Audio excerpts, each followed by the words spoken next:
Imagine waking up on a quiet Tuesday morning in Brisbane, brewing a fresh cup of coffee and realizing your bank account grew while you were asleep. That is the ultimate financial milestone so many Australians are trying to reach. Today, we are breaking down the exact mathematical formula showing how much capital you must accumulate to completely replace your salary with dividend payouts. Achieving independent wealth through the Australian share market is remarkably realistic compared to almost anywhere else on Earth. The primary reason for this massive advantage comes down to a special tax mechanism known as franking credits. When a domestic company distributes profits to you, those earnings have generally already been hit with a 30% corporate tax rate. To prevent this money from being penalised twice, the Australian government hands that tax back to you as a direct credit. This means a standard 4% yield listed on the ASX 200 actually translates to a grossed-up return closer to 5.5% or 6%. This groundbreaking framework was established in 1987 by the Hawke government to guarantee equity for everyday shareholders. Fast forward to today, and Australia alongside New Zealand remain the only major economies offering a full dividend imputation setup. If you build an income portfolio in the United States, the United Kingdom, or Europe, your returns are continually diminished by double taxation. Because of this, local Aussie equities routinely outperform international portfolios on an after-tax basis, even when matching baseline yields. But before we look at the portfolio math, we have to establish a realistic baseline for your annual expenses. My name is Stan, and I spend my time analysing numbers to help everyday people build reliable paths to financial independence. If you find this breakdown valuable, hitting that subscribe button right now ensures you never miss our deep dives into wealth creation. According to data from the Association of Superannuation Funds of Australia, a single individual requires roughly $54,000 annually to maintain a comfortable retirement. For couples, that benchmark sits right around $77,000 a year. That level of funding secures private health coverage, handles vehicle maintenance, funds local travel, and lets you dine out without counting every penny. If your goals are leaner, a basic, modest lifestyle demands about $35,000 for singles and $51,000 for couples. On the flip side, if you want a premium lifestyle with regular overseas flights and frequent vehicle upgrades, you will need to clear at least $100,000 annually. Fortunately, the baseline numbers play perfectly into the hands of local equity investors.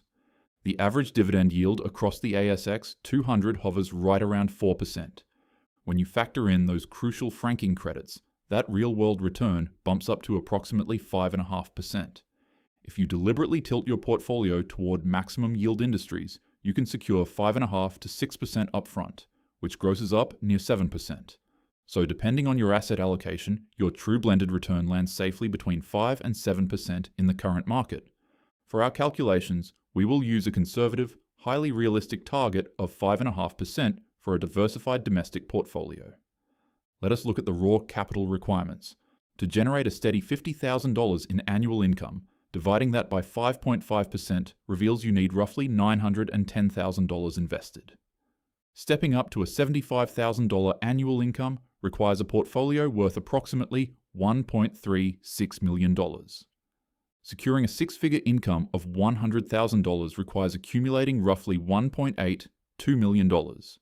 And if you are targeting an affluent lifestyle powered by $150,000 in annual cash flow, your milestone target is $2.7 million. The beauty of these wealth targets is that they are not exclusively reserved for high earners or corporate executives. Any everyday Australian who starts early and maintains a disciplined investment routine can realistically cross these finish lines. However, there is a critical hurdle that catches most people off guard, and that is taxation. Even with imputation credits on your side, dividend income is still subject to standard marginal tax rates once you cross certain thresholds. The silver lining for local investors is our generous $18,200 tax-free threshold. Because franking credits absorb a massive portion of your tax liability, the savings are substantial. In fact, if dividends comprise your entire income, you can pocket around $30,000 in fully franked distributions and owe virtually zero net tax. The secret is recognizing that you do not need to scrape together $900,000 purely from your salary. True wealth acceleration happens when you invest systematically and allow compound interest to handle the heavy lifting. Allocating $1,500 a month into diversified Australian equities, averaging an 8% total return, will get you to $900,000 in roughly 19 years. Bumping that monthly contribution to $2,000 shortens the timeline to about 17 years.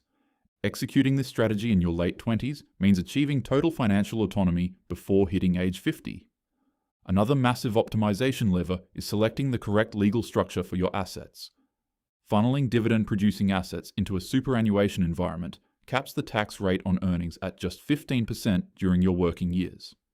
Once you transition into the official pension phase, that tax rate drops down to absolute zero. This is why savvy wealth builders often deploy a two-pronged strategy. They build one portfolio inside super for maximum long-term tax shelter, alongside a separate portfolio outside super to fund early retirement before preservation age. Now, a major trap to actively avoid is blindly chasing the absolute highest yield on the board. Spotting a stock boasting a 12% yield on the ASX is almost always a warning sign of an underlying business crisis. Usually, either the stock price has fundamentally collapsed or management is on the verge of slashing the payout entirely. The enterprises that successfully scale their payouts across multiple decades are usually the most predictable businesses in the country. Think of the dominant banking institutions, Wesfarmers, Woolworths, major insurers, Telstra, and resource giants like BHP during strong economic cycles.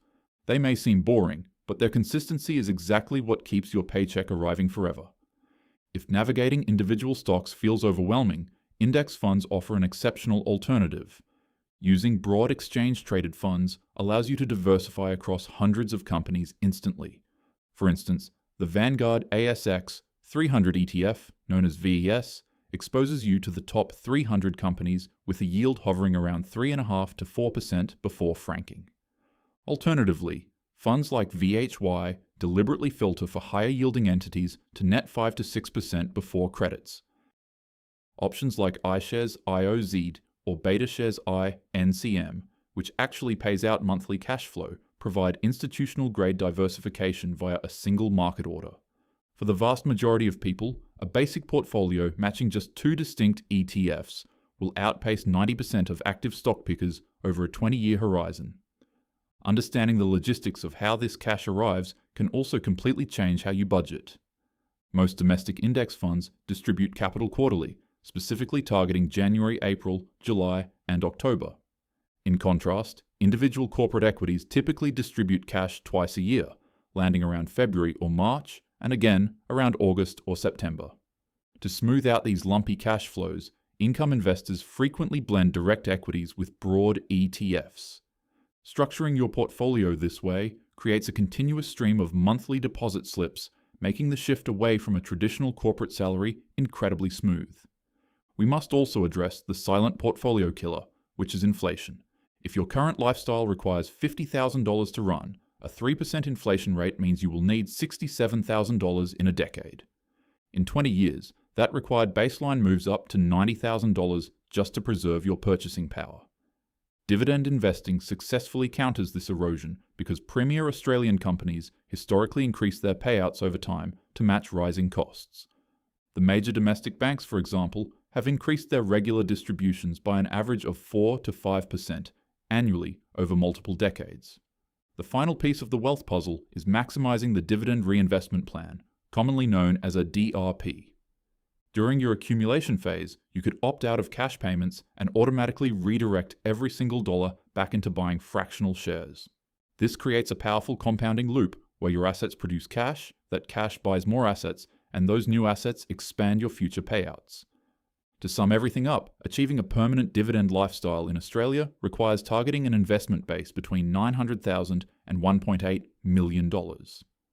You can reach that milestone by steadily accumulating high-quality equities, maximizing franking credits, ignoring high-yield value traps, and giving compounding the time it needs.